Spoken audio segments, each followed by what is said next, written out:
जय हिंद बच्चों, आज हम आप लोग के लिए लेके आए झारखंड बोर्ड का मॉडल सेट 3। आपको पता होगा ये पिछले साल का मॉडल सेट है, लेकिन याद रखिएगा आपके एग्जाम में ये इससे काफ़ी क्वेश्चन आने वाले हैं ऑब्जेक्टिव में, जो कि इस बार भी ऑब्जेक्टिव आपका 35 है, तो यहाँ से क्वेश्चन टच करेगा ही। क्लास 11 का पैटर्न देखे हैं कि 11 में जो क्वेश्चन आता था वो पिछला साल का मॉडल सेट से भी आता था, और आपके वेबसाइट में ही साफ साफ लिखा हुआ है झारखंड बोर्ड के वेबसाइट में कि बच्चे जो है इस साल का मॉडल सेट का तैयारी करेंगे ही, लेकिन साथ में पीछे वाले मॉडल सेट का भी तैयारी करेंगे। इसलिए याद रखिएगा ये आपके एग्जाम के लिए काफ़ी इंपॉर्टेंट है, इसलिए प्लीज़ पूरा वीडियो देखिएगा अगर आपको बढ़िया स्कोर करना है तो। ठीक है, चलिए बिना टाइम वेस्ट किए स्टार्ट करते हैं। तो हम लोग का सेट 3 है, सेट 3। तो चलिए पहला क्वेश्चन ध्यान से देखते हैं, फर्स्ट क्वेश्चन क्या बोल रहा है। ठीक है, पहला क्वेश्चन बोल रहा है निम्नलिखित में से कौन सा गुण विद्युत आवेश से संतुष्ट नहीं होता है। क्लियर है, पहला आवेश का संरक्षण बिल्कुल सही, संतुष्ट है। प्रभार की मात्रा यानी क्वांटाइजेशन ऑफ चार्ज, बिल्कुल ये भी सही है। दो प्रकार का आवेश, जी हाँ, धनावेश और ऋणावेश होता है।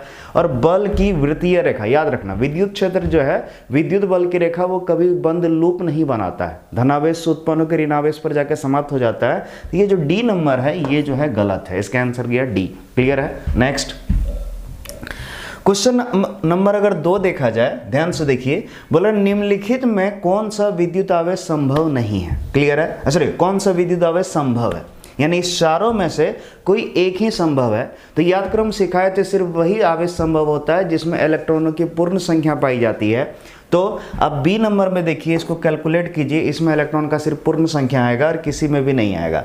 इसको चेक करने के लिए सिंपल सा फॉर्मूला है। ठीक है, आपको क्या करना है, N equal to Q by E कर देना है। ठीक है, Q मतलब चार्ज लेना है और E यानी इलेक्ट्रॉन का चार्ज लेना, सॉल्व करना, देखिए आ जाएगा। तो पूर्ण संख्या सिर्फ इसी में आएगा, इसलिए ये संभव है और कोई भी संभव नहीं है। नेक्स्ट क्वेश्चन नंबर 3, ये क्या बोल रहा है, ध्यान से देखिए। यदि किसी पिंड पर 1 नैनोकूलम आवेश है तो पिंड पर कितने इलेक्ट्रॉन मौजूद है, कितना, 1 नैनोकूलम आवेश। क्लियर है, तो सिंपल से इसका फॉर्मूला अगर देखा जाए, 1 नैनोकूलम है तो फिर से यहाँ इलेक्ट्रॉन का संख्या पूछ रहा है, वही same question, N equal to होगा क्यू बाई ई। तो क्यू कितना है, 1 नैनोकूलम, तो 1 into 10 to the power -9 by E का value 1.6 into 10 to the power -19। Solve करोगे, ठीक है, तो इसका आएगा 0.625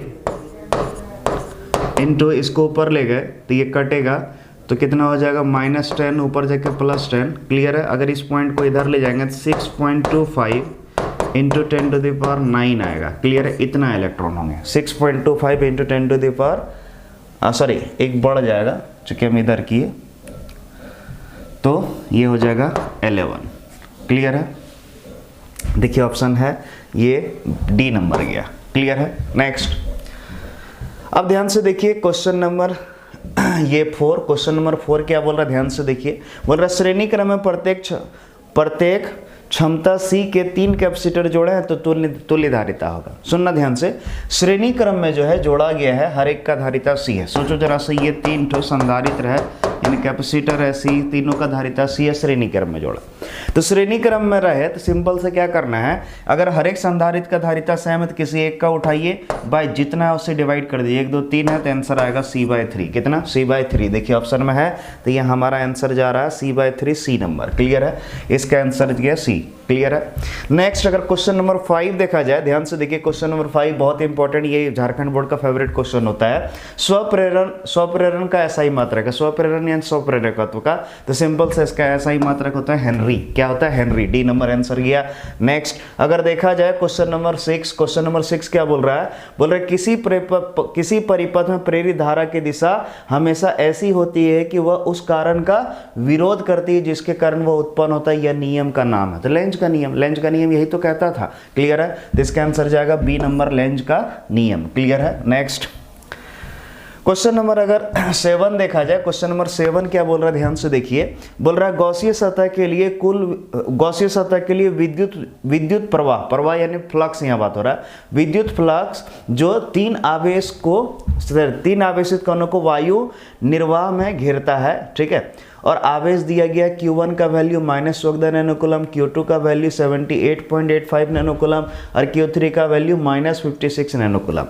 तो यानी ये 3 आवेश है, इस तीनों को घेर रहा है, तो सिंपल सा कुल विद्युत फ्लक्स का मान पूछ रहा है। क्लियर है, तो आपको सिखाए थे गॉस-वर्म में कहना था किसी भी बंद सतह के संबंध विद्युत फ्लक्स का मान उस सतह के अंदर उपस्थित कुल आवेश तथा 1/ε0 के गुणनफल के बराबर होती है।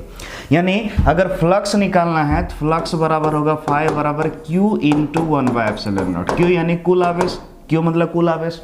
कुल आवेश देखोगे इसको तीनों को जोड़ोगे, तुम जोड़ो 14 प्लस में है -14 और -56 दोनों को जोड़ोगे तो -70 आएगा, और ये प्लस में है 78.85।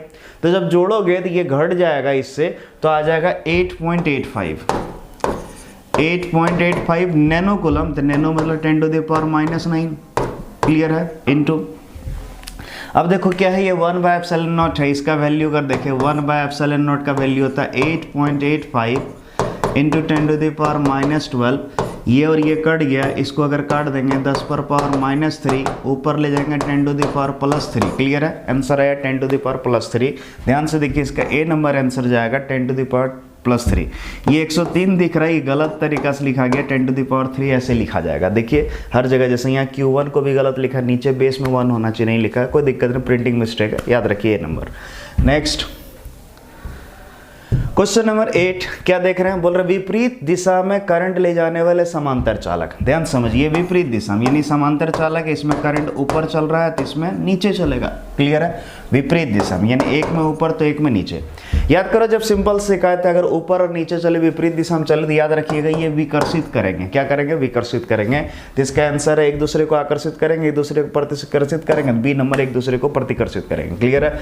नेक्स्ट अगर देखा जाए 9th नंबर क्वेश्चन क्या बोल रहा है, चुंबकीय क्षेत्र की इकाई है। चुंबकीय क्षेत्र की इकाई होता है वेबर प्रति मीटर स्क्वायर। कितना, वेबर प्रति मीटर स्क्वायर, ये चुंबकीय क्षेत्र का मात्रक है। टेस्ला भी होता है लेकिन टेस्ला ये ऑप्शन में नहीं है। क्लियर है।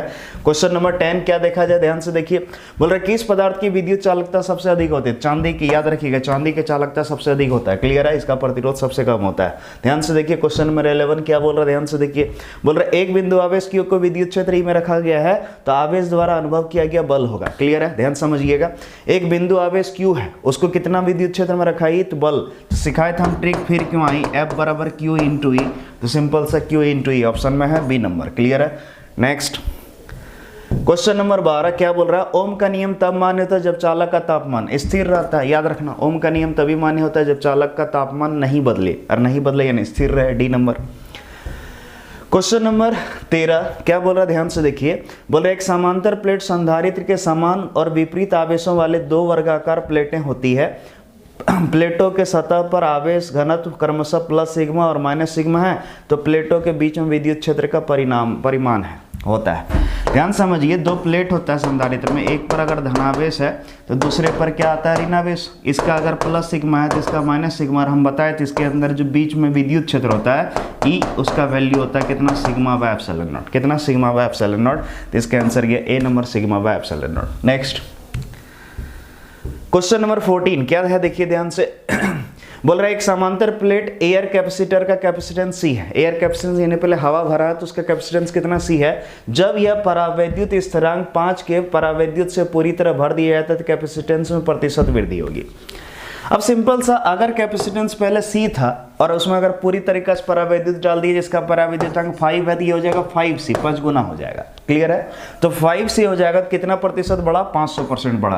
तो इसका आंसर गया सी नंबर, 500% यानी 5 गुना हो गया, यानी 500% बढ़ गया।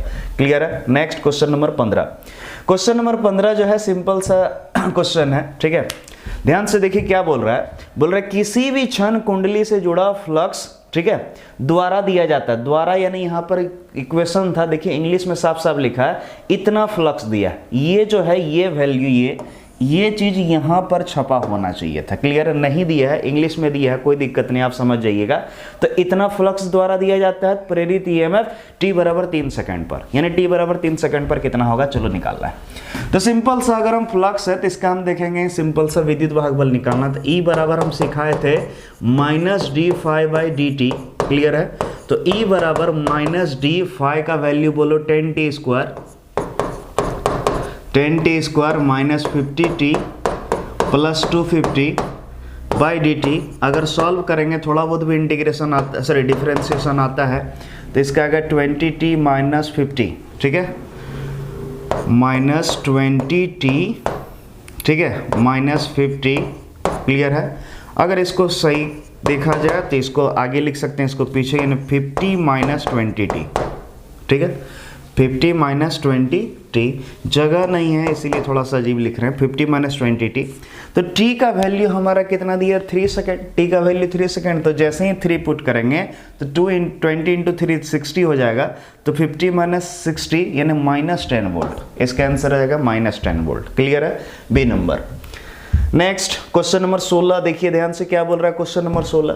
क्वेश्चन नंबर 16 बोल रहा है किरचॉफ का पहला नियम और दूसरा नियम जहां प्रतीकों के सामान्य अर्थ होते हैं वे क्रमशः पर आधारित होता है। सिंपल सा, सोचना नहीं है कर्म प्रतीक वगैरह, याद रखिए किरचॉफ का पहला नियम याद रखिए आवेश संरक्षण पर आधारित होता है, दूसरा नियम ऊर्जा संरक्षण पर, जिसका आंसर देखिए डी नंबर, आवेश संरक्षण ऊर्जा संरक्षण, यानी आंसर गया डी। क्लियर है।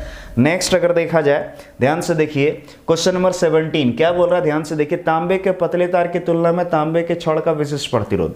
ये क्वेश्चन रिपीट हो रहा है, शायद सेट 1 या सेट 2 में था, किसमें था वो उतना क्लियर नहीं है, लेकिन याद रखिएगा हम बताए थे उसमें कि बाबू अगर पतला हो या मोटा हो उससे कोई फर्क नहीं होता, सिर्फ अगर मटेरियल चेंज होगा तभी चेंज होगा या तापमान चेंज होगा तभी विशिष्ट प्रतिरोध चेंज होगा। और यहाँ दोनों तांबा ही है इसीलिए कोई चेंजिंग नहीं होगा, मोटा पतला रहने से कोई मतलब है, आंसर वही रहेगा, सीध गया। क्लियर है। आगे देखते हैं क्वेश्चन नंबर 18। क्वेश्चन नंबर 18 क्या बोल रहा है, ध्यान से देखिए, बोल रहा है एक चुंबकीय सुई एक ऊर्ध्वाधर तल में घूमने के लिए स्वतंत्र है। ठीक है, एक चुंबकीय सुई जो है ऊर्ध्वाधर तल में घूमने के लिए स्वतंत्र है, पृथ्वी के एक निश्चित स्थान पर लंबवत रूप से उन्मुख होती है, तो उस स्थान पर नमन कोण का मान है क्या है। ध्यान समझना, एक चुंबकीय सुई है वो बिल्कुल ऐसे फ्री है, वो ऊर्ध्वाधर में भी घूम सकता है, तो किसी स्थान पर ये क्या हो रहा है, ऐसे लंबवत खड़ा हो जा रहा है, और लंबवत खड़ा हो जा रहा है तो बताओ कितना कोण बन रहा था, 90 डिग्री बन रहा है। 90 डिग्री सिंपल सा नमन कोण इसी तो कहते हैं, तो हमारा आंसर ये ए नंबर 90 डिग्री। क्लियर है। नेक्स्ट क्वेश्चन देखिए क्या बोल रहा है 19 नंबर, क्वेश्चन नंबर 19 क्या बोल रहा है देखिए, बोल रहा है पृथ्वी एक चुंबक की तरह व्यवहार करता है जिसमें चुंबकीय क्षेत्र लगभग, सिंपल सा, पृथ्वी किसके तरह व्यवहार कर देगा, चुंबक की तरह, और इसमें जो चुंबकीय क्षेत्र हम सिखाए तो उत्तर से दक्षिण दिशा की ओर, तो उत्तर से दक्षिण और दक्षिण से उत्तर की ओर। क्लियर है। पूर्व से पश्चिम की ओर और पश्चिम से ये जो है ना यहाँ बी भी नहीं लिखा है, ठीक है, यहाँ बी नंबर मतलब इतना गलत सही प्रिंट किया है कोई भी बस किसी तरह काम निकाला गया आपको, सिंपल सा, मतलब बस होता है सरकारी, बस ऐसा ही। ध्यान से देखिए इसका आंसर ए जाएगा, उत्तर से दक्षिण, ए नंबर। क्लियर है। नेक्स्ट अगर देखा जाए क्वेश्चन नंबर 20 क्या बोल रहा है, ध्यान से देखिए, बोल रहा है पृथ्वी के चुंबकीय क्षेत्र का परिणाम है, तो हम इसका भी बता चुके हैं, ये भी रिपीट हो रहा है क्वेश्चन, पिछला कोई सेट में होगा। तो पृथ्वी के सतह पर एक स्थान से दूसरे स्थान पर भिन्न होता है, यानी सतह जगह जगह पर क्या होता है, बदलता है। क्लियर है।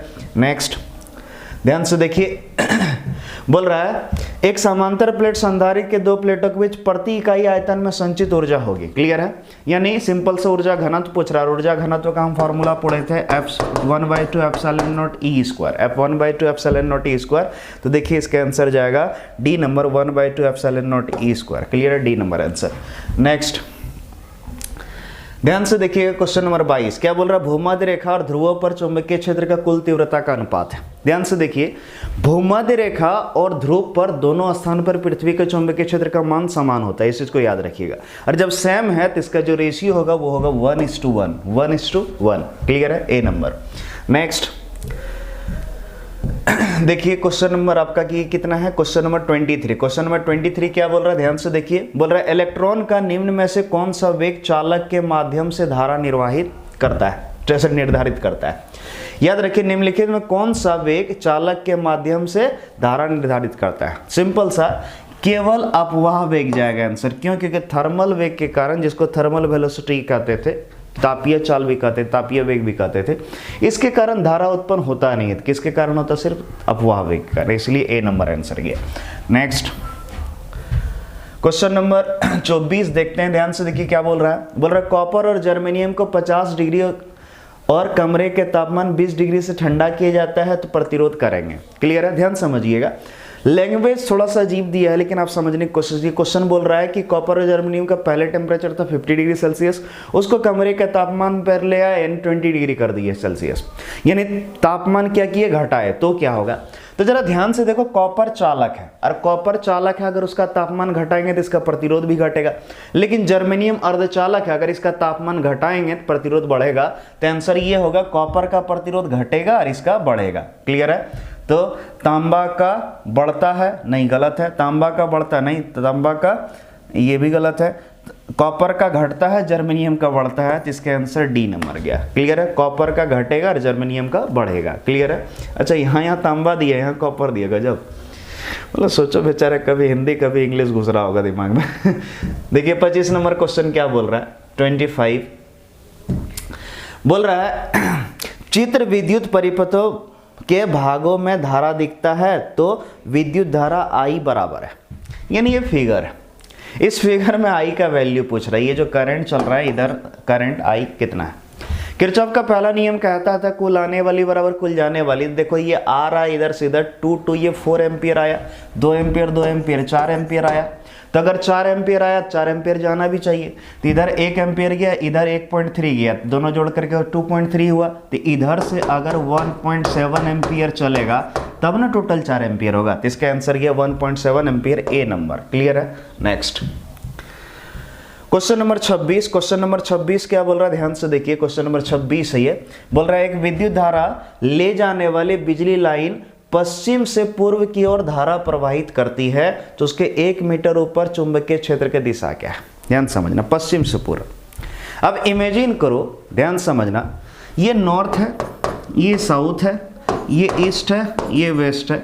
तो करंट जो हमारा चल रहा है पश्चिम से पूर्व, इधर से इधर चल रहा है। क्लियर है। और इसके ऊपर मान लो 1 मीटर ऊपर, यानी कहीं यहां पर किधर होगा दिशा। तो सिंपल सा, अगर हम हथेली अंगूठा उधर करें जिधर करंट चल रहा है, तो उसके ऊपर किधर है, इधर से इधर, यानी नॉर्थ से साउथ। आंसर उत्तर से दक्षिण, ए नंबर गया। क्लियर है। नेक्स्ट क्वेश्चन नंबर 27 क्या बोल रहा है, ध्यान से देखिए।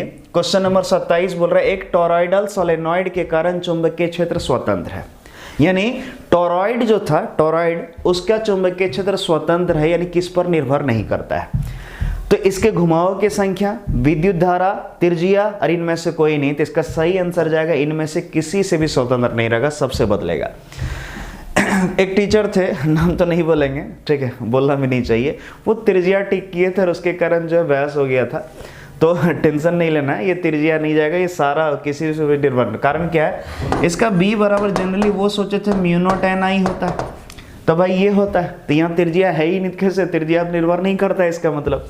जबकि ऐसा नहीं है, b बराबर ये जो n था μ0 n का वैल्यू था n/2 पायर, n/2 पार, ये फेरोक संख्या बटे उसका लंबाई, उसका परिधि, ठीक है, इंटू आई। तो देखो ये n पर भी डिपेंड करेगा, i पर भी और r पर भी, ये तीनों पर डिपेंड करेगा, स्वतंत्र यहाँ किसी से नहीं है। तो इसका आंसर जाएगा इनमें से कोई नहीं, डी नंबर। क्लियर है।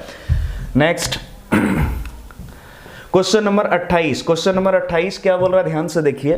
बोल रहा है एक आवेशित कण अपनी गति की दिशा के लंबवत निर्देशित चुंबकीय क्षेत्र के माध्यम से चलता है, तो कण की निम्नलिखित में कौन सी राशि नहीं बदलेगी। ध्यान समझना, यानी एक आवेशित कण वो चुंबकीय क्षेत्र के लंबवत गति कर रहा है, चुंबकीय क्षेत्र के लंबवत, तो क्या नहीं बदलेगा। तो सिंपल सा, अगर चुंबकीय क्षेत्र के लंबवत गति कर रहा है, डेफिनेट वो वृत्ताकार गति में घूमेगा, तो वृत्ताकार गति में घूमेगा तो इसका मतलब दिशा बदलेगा, और दिशा बदलेगा तो इसका मतलब वेग बदलेगा, और वेग बदलेगा तो संवेग भी बदलेगा। तो यहाँ वेग और संवेग तो बदलेगा, ये दोनों बदलेगा, तो क्या नहीं बदलेगा, गति, बी नंबर। गति एक्चुअली यहाँ पर गति नहीं लिख के चाल लिखना चाहिए। क्या लिखना चाहिए, चाल। गति से ज्यादा क्लियर नहीं होता, चाल लिखना चाहिए।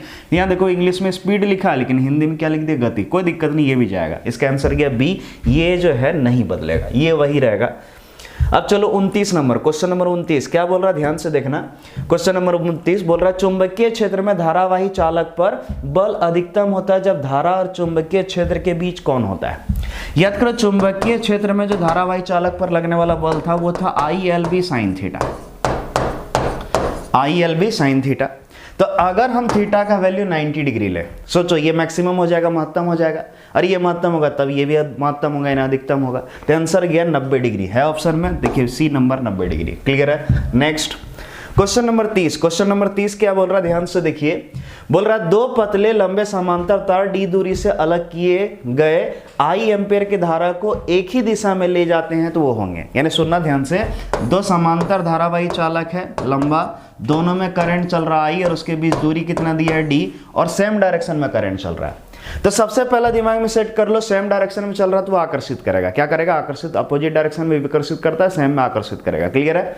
यानी ये आकर्षित करेंगे, इसके बीच जो बल होगा, चुंबकीय बल, वो होगा mu naught I1 I2 by 2 पाई।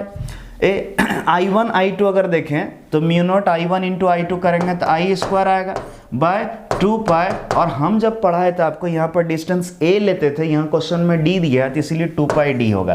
तो mu naught I square by 2 pi D और साथ में आकर्षित करेंगे तो यहाँ पर देखो एक दूसरे को के बल से आकर्षित, इतना बल के साथ आकर्षित करते हैं और ये बल का फॉर्मूला दिया mu naught I square by 2 pi D, तो इसका आंसर जाएगा ए नंबर। क्लियर है? नेक्स्ट क्वेश्चन नंबर 31 क्या बोल रहा है, ध्यान से देखिएगा। बोल रहा है एक बार चुंबक के अंदर चुंबकीय रेखाएं, ठीक है, एक बार चुंबक के अंदर चुंबकीय क्षेत्र रेखाएं, यानी बार चुंबक यानी क्षण चुंबक। अब क्षण चुंबक है, नॉर्थ पोल तो हम सिखाए थे, इसके बाहर उत्तर से दक्षिण होगा लेकिन इसके अंदर दक्षिण से उत्तर जाएगा। यानी याद रखिए किसी क्षण चुंबक के अंदर जो चुंबकीय क्षेत्र का दिशा होता है, चुंबकीय क्षेत्र रेखा का, वो होता है दक्षिण ध्रुव से उत्तरी ध्रुव। तो इसका आंसर जाएगा चुंबक के दक्षिणी ध्रुव से उत्तर ध्रुव की ओर, यानी डी नंबर। क्लियर है? नेक्स्ट क्वेश्चन नंबर अगर 32 देखा जाए, क्वेश्चन नंबर 32 बाबू ये जो है ये, ठीक है, क्वेश्चन नंबर 32 ये हम नहीं बताएंगे। क्लियर है? इसको हम नहीं बताने वाले हैं। क्यों नहीं बताने वाले हैं? ध्यान समझो, क्योंकि याद करो हम इसमें ट्रिक सिखाए थे, याद करो घटे तो घर वाली, बढ़े तो बाहर वाली, उससे ये बनेगा। ये सब क्वेश्चन क्लास में हम खूब डील कराए थे, देखते हैं आप क्या समझे हैं। इसका आंसर आप लोग निकाल के दिखाइएगा, ठीक है। तो ये 32 नंबर, और हाँ इसका आंसर हमको कमेंट में चाहिए। आप लोग देते नहीं है सब कोई, इसका मतलब देखते नहीं है। चलो बहुत बढ़िया, कीप इट अप, इसी तरह रखो। कारण कि आप बढ़िया से देखोगे नहीं तो भाई गुपचुप तुपचुप का दुकान कौन करेगा, हमको भी खाना है, ठीक है। इसलिए ध्यान से कोशिश कीजिएगा, और जो इसका जवाब देगा, ठीक है, सही जवाब देगा, हम मान जाएंगे कि भाई तुम लोग कुछ डेफिनेट लाइफ में करोगे ही करोगे। तो चलो इसका कमेंट में सबका आंसर देना है, चाहे गलत दो सही दो, लेकिन चाहिए सब। ट्रिक सिखाए थे, लेंज का नियम है, घटे तो घर वाली बढ़े तो बार वाली, वहां से बनेगा। क्लियर है? नहीं, चलिए क्वेश्चन नंबर 33 देखते हैं। क्वेश्चन नंबर 33 क्या बोल रहा है, ध्यान से देखिएगा। बोल रहा है यदि प्राथमिक और द्वितीय कुंडली में घुमावों की संख्या को बढ़ाकर 2 गुना कर दिया जाता है तो पारस्परिक अधिष्ठापन, पारस्परिक अधिष्ठापन। क्लियर है? देखो पारस्परिक अधिष्ठापन नहीं समझ में आया तो म्यूचुअल इंडक्टेंस समझ में आ जाएगा। क्लियर है? तो बोल रहा है क्या फेरों का संख्या बढ़ाकर 2 गुना कर दिया तो क्या होगा। याद रखिए म्यूचुअल इंडक्टेंस समानुपाती होगा N1 इंटू N2 के, N1 इंटू N2 के। तो दोनों को 2 गुना कर दिया, पहला का भी और दूसरे का भी, प्राथमिक द्वितीय दोनों का। तो कितना हो जाएगा? 4 गुना हो जाएगा। इसका आंसर 4 गुना हो जाएगा, है ऑप्शन में। तो देखिए 4 गुना हो जाता है, इसका नंबर ए नंबर है ऑप्शन, ठीक है। नेक्स्ट अगर क्वेश्चन नंबर 34 देखा जाए, क्वेश्चन नंबर 34 तो क्या बोला, ध्यान से देखा। स्वप्रेरक वाले विद्युत पथ में विद्युत धारा तुरंत क्यों नहीं बढ़ता है। क्लियर है? विद्युत धारा तुरंत क्यों नहीं बढ़ता है, तो इसका सही आंसर है प्रेरित विद्युत वाहक बल के कारण। क्यों? धारा अगर प्रेरित होता रहेगा विद्युत वाहक बल तो डेफिनेट उसका वैल्यू चेंज नहीं करेगा। क्लियर है? तो इसका आंसर हो जाएगा ए नंबर, ठीक है। क्वेश्चन नंबर 35, क्वेश्चन नंबर 35 क्या बोल रहा है, ध्यान से देखिए। बोल रहा है जब 60 वाट 200 वोल्ट रेटिंग के 3 समान बल्ब 200 वोल्ट की आपूर्ति श्रृंखला में जुड़े होते हैं तो उनके द्वारा प्रयोग की गई शक्ति होगी। यानी तीनों का समतुल्य शक्ति पूछ रहा। ध्यान समझना, 3 ठो बल्ब है, ये तीनों को श्रेणी में जोड़ा है। तीनों किस में जोड़ा है? श्रेणी में। और इसका रेटिंग है 60 वाट 200 वोल्ट, 60 वाट 200 वोल्ट, 60 वाट 200 वोल्ट, 60 वाट 200 वोल्ट। क्लियर है? अब जरा ध्यान से देखिए, सबका जो है ध्यान से देखिए वोल्टेज सेम है और पावर भी सेम है। क्लियर है? और ये श्रेणी में जुड़ा है तो इसका समतुल्य शक्ति पूछा तो हम सिखाए थे अगर समांतर में जुड़ा रहे, सॉरी श्रेणी में जुड़ा रहे, तो श्रेणी में अगर समतुल्य शक्ति निकालना है तो 1/P इक्विवेलेंट बराबर होगा 1/P1 plus 1/P2 plus 1/P3। ये ऑप्शन जाता है। क्लियर है? श्रेणी में। समांतर में रहता डायरेक्ट जोड़ देते, क्लियर, 60 60 60 180 आता है। लेकिन बाबू यहाँ श्रेणी में है तो इस तरह करके निकलेगा। तो बोलो बाबू अगर इसको सॉल्व किया जाए, देखिए ध्यान से, जगह नहीं है, अच्छा चलो यही लिखने की कोशिश करते हैं। 1/P इक्विवेलेंट बराबर 1/P1 का वैल्यू कितना 60 प्लस 1/60 प्लस 1/60, एलसीएम लेगा 60/3/60 आएगा। चूंकि हमको P इक्विवेलेंट चाहिए तो पलटेंगे, तो बोलो P इक्विवेलेंट बराबर तो ये भी पलट जाएगा तो बोलो 60/3, तो इसका आंसर गया 20 वाट। 20 वाट है ऑप्शन, देखिए इसका आंसर 20 वाट, ए नंबर। क्लियर है, 20 वाट ये आंसर। क्लियर है, तो इसी के साथ हम लोग का सेट 3 कंप्लीट हो गया। अगला दिन आप लोग के लिए लेके आएंगे सेट 4, और याद रखिएगा प्लीज बाबू इसको थोड़ा ध्यान से देख लो, कारण क्या है, यही आप लोग का जान है, एग्जाम का शान है। क्लियर है, तो चलिए आज इतना ही, थैंक यू।